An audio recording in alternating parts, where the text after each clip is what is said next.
As the race towards the ANC's elective conference in December heats up, the party has issued a list of proposed names to be deployed to various committees, including the party's National Disciplinary Committee, the National Disciplinary Appeals Committee and the National Dispute Resolution Committee, among others. And some of the proposed names include people outside of the party's National Executive Committee.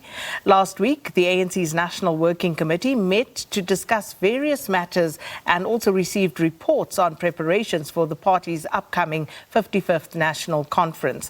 And for more on this and the goings-on within the ruling party, we're joined by political analyst Asanda Ngoasheng. Asanda, good morning. Thanks so much for being with us here on Morning Live. Good morning, and thank you for having me. So there's been so many developments around the African National Congress, most of it, of course, reported on in the media. But just looking at where the party's at and the countdown to the December elective conference, what is your take on what's happening there currently?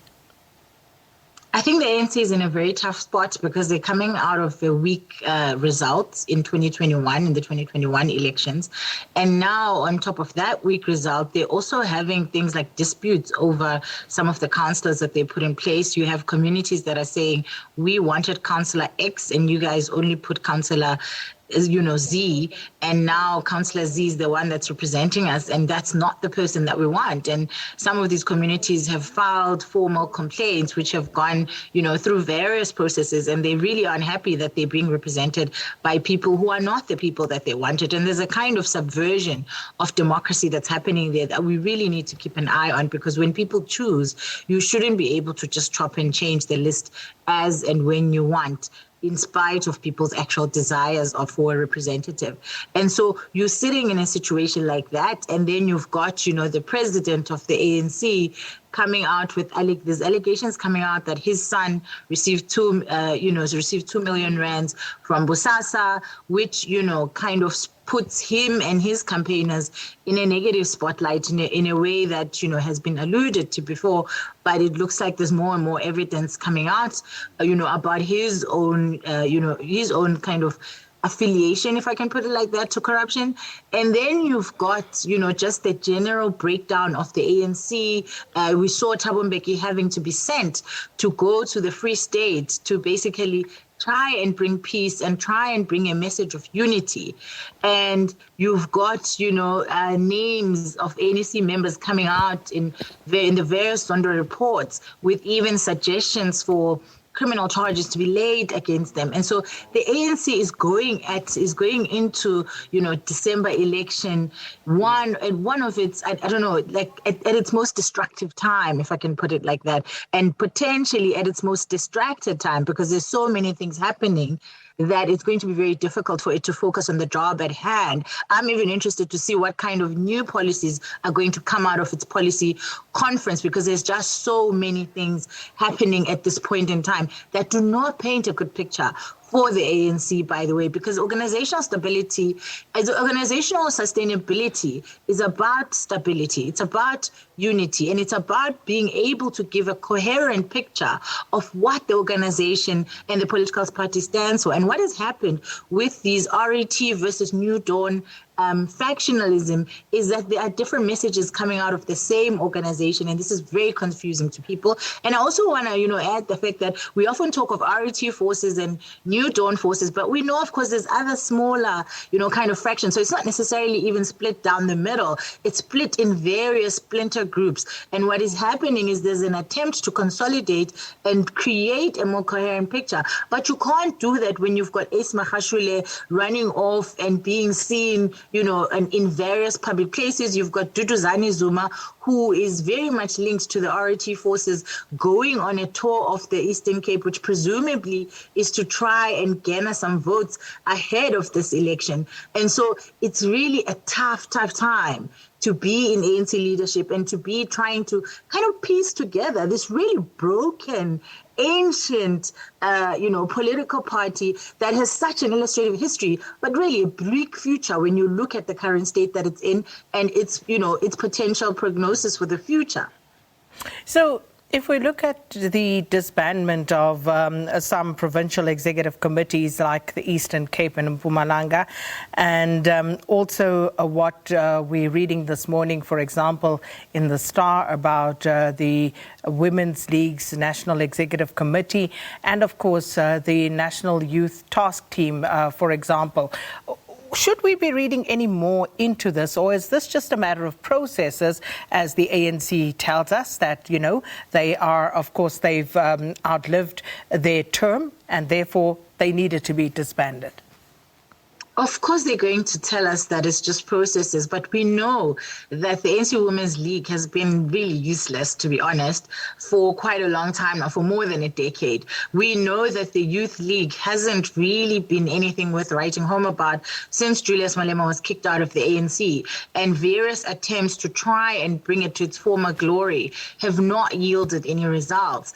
And so, as I said, we're sitting with the ANC at its most broken, at its most divided, and at its least coherent. And that is the one thing that I'm concerned about, because you need that coherence going into a policy conference, particularly because you need to be able to agree on the policies that are going to be required for the political party to take South Africa into the post-COVID era, because that's kind of my concern at the moment, that we are sitting with an ANC that is at its weakest at a time historically when our economy and the global economy in general is at its weakest, and when we can ill afford really dismal leadership. This is what the ANC delivers to us, a broken party that is in 1,000 shards at this point. So, just with regard to these latest developments, and before I even ask about the committees, when you say the ANC Women's League is useless, can you qualify that for me? Why do you say that?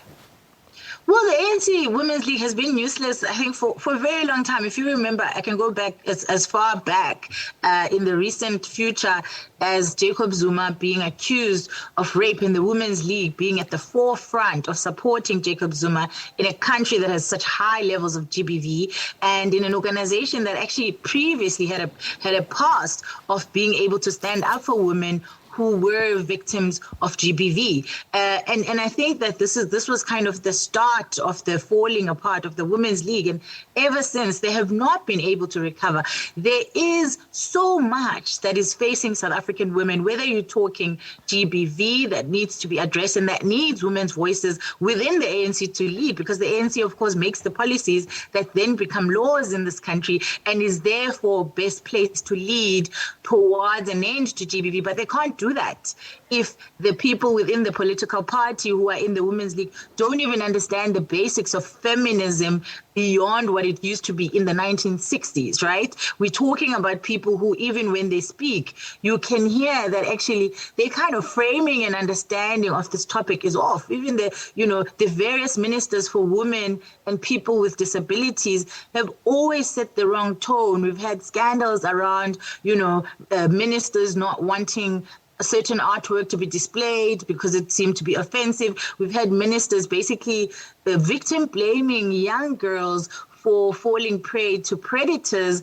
and ministers from this government telling young women to keep their legs closed, knowing that we live in a country with such high rates of teen pregnancy, for example, because there's so much child abuse, there's so much statutory rape going on. And so when you send that kind of message, there's a lot of victim blaming, and there's an ignorance of the institutional structures that keep patriarchy in place and that keep men able to be accused of rape, to be accused of all kinds of heinous crimes against women, but to continue to lead and to continue to be seen as a hero in some quarters.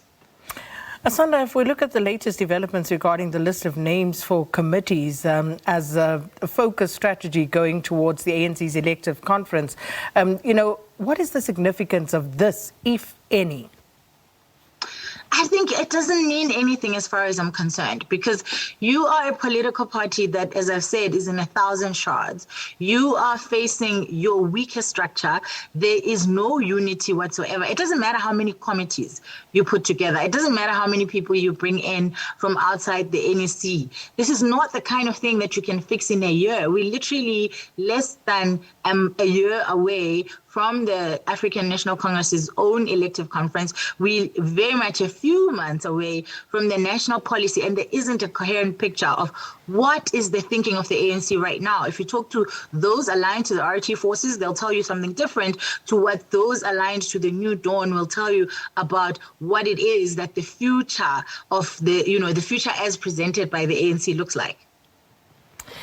So, Asanda, let's quickly just touch on the step-aside rule and what's happened in the Zondo Commission thus far. So you have the 3 reports now finally out there, and again, ANC members implicated, no surprise there. But of course, it raises all sorts of questions with regard to how the ANC actually applies the step-aside rule. Yeah, it's going to be very interesting. Like I said, we know Nomvula Mankonyane, we know Gwede Mantashe specifically were mentioned, and there was a suggestion that there should be criminal charges. And so we should be hearing something around what the plan around them and them stepping aside is, but also look at how, since the Secretary General of the ANC, Ace Magashule, was removed or suspended, there hasn't been, any moves to finalize that process and to either fire him or bring him back. And that is just telling of the kind of malaise that the ANC is in and the lack of decision making, because that's what I see it as within the political party, because you cannot be going to a national conference limping without one of the most critical positions, which is the Secretary General, because that is the position that is required to hold everything together, to make sure that the branch numbers are what they are, to make sure that the branch voting structures and, kind of engagements are what they are. And the ANC is doing this without a Secretary General because, Ace Magashule has been asked to kind of step aside. And now you've got Jesse Duarte sick as well, and Paul Mashatile is holding both the Treasurer General and, the Secretary General position. And we know, of course, that the ANC has been struggling even to pay its employees. And I mean, really, there are, I can't give you any more signs that this is a political party that is limping its way to its biggest conference and its most important conference, because the 2024 election has the potential to lose the ANC the election and potentially get it less than 50%, as we saw in the local government elections. And so this is the time when they can least afford to be in this fractured state that they're in. So, Asanda, towards organizational renewal and unity, and this, of course, is something that's always canvassed at all the top structures of the organization.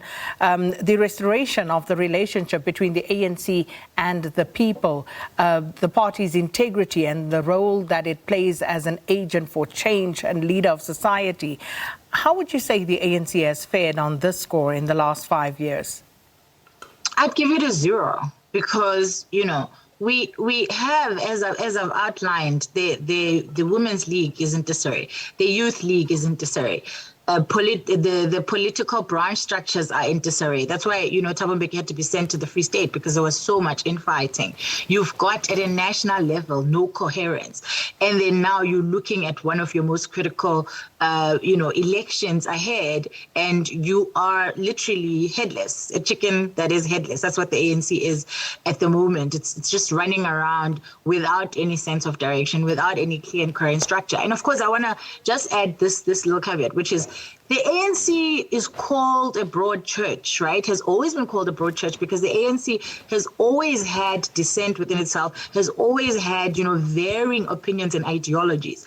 But the difference of the ANC of the past is that they were always able to manage these internal differences in ideology and thinking and strategy and somehow bring about a coherent picture. What we are seeing now is unprecedented in the sense that the infighting within the ANC, the divisions within the ANC, and the ideological differences are no longer things that are internal. These are now things that are out in the public. They've spilled into, what we saw with the July unrest and so-called RT forces being allegedly behind some of the push for that. And we've seen, allegations that the RT forces again are behind things like the various bombings and the various attacks on what are or what were former key national key points.